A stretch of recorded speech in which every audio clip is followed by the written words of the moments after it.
السلام عليكم ورحمة الله وبركاته. برحب بكل متابعيني وأصدقائي وحبايبي في كل مكان، يا رب دايما تكونوا في أحسن حال.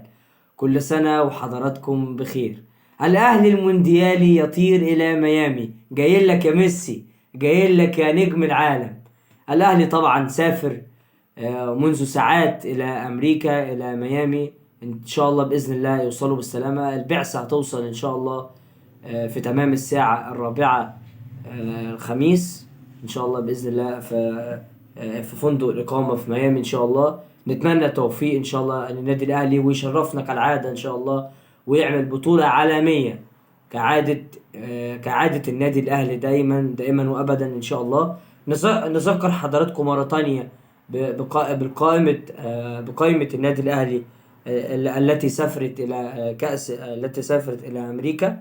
في حراسة المرمى محمد الشناوي ومصطفى شوبير ومصطفى مخلوف ومحمد سيحة الوافد الجديد. في الدفاع ياسر إبراهيم، مصطفى العش، أحمد رمضان بيكهام الوافد الجديد من سيراميكا كليوباترا أو العائد مرة تانية للنادي الأهلي. وأشرف داري، محمد هاني، يحيى عطية الله، كريم الدبيس، أحمد نبيل كوكا، عمر كمال، خالد عبد الفتاح. في وسط الملعب مروان عطية، أليو ديانج، أحمد رضا، أفشة، إمام عاشور، حمدي فتحي، محمد علي بن رمضان النجم التونسي الوافد الجديد.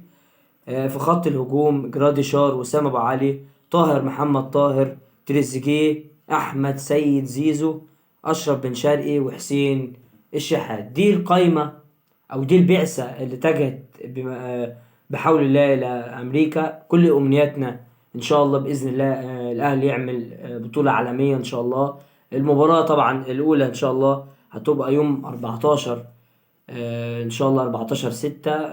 المباراة الافتتاح حدث تاريخي وحدث عالمي للنادي الأهلي إن شاء الله. نتمنى تكون البداية قوية. هنلعب ميسي بالراحة علينا بقى، ميسي بقى.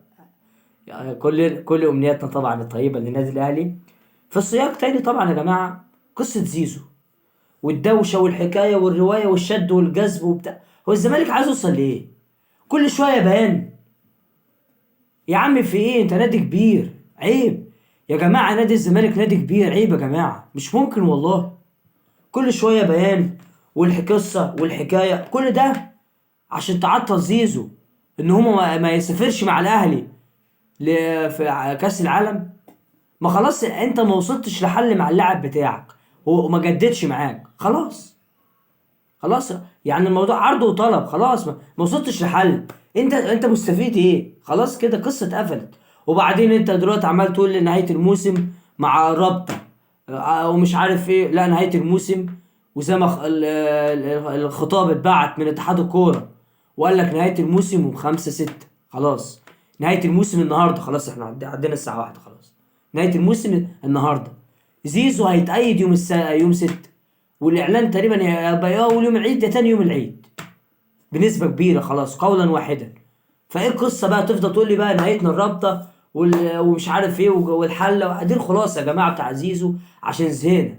الزمالك بيعمل كل ده عشان يعطل زيزو من السفر، أو عايز يمنعه بشتى الطرق إن هو ما يروحش مع الأهلي في كأس العالم. أدي القصة وأدي الحكاية وأدي الرواية كلها. بس ده الموضوع. هنفضل بقى نهد مع بعض؟ عيب نادي الزمالك نادي كبير. ده كلام مش كلام انا بس، ده كلام الفيلسوف كابتن ايمن يونس. عيب يا جماعه، عيب. نادي الزمالك نادي كبير. ان شاء الله باذن الله استنوني ان شاء الله باذن الله في نهائي كاس مصر.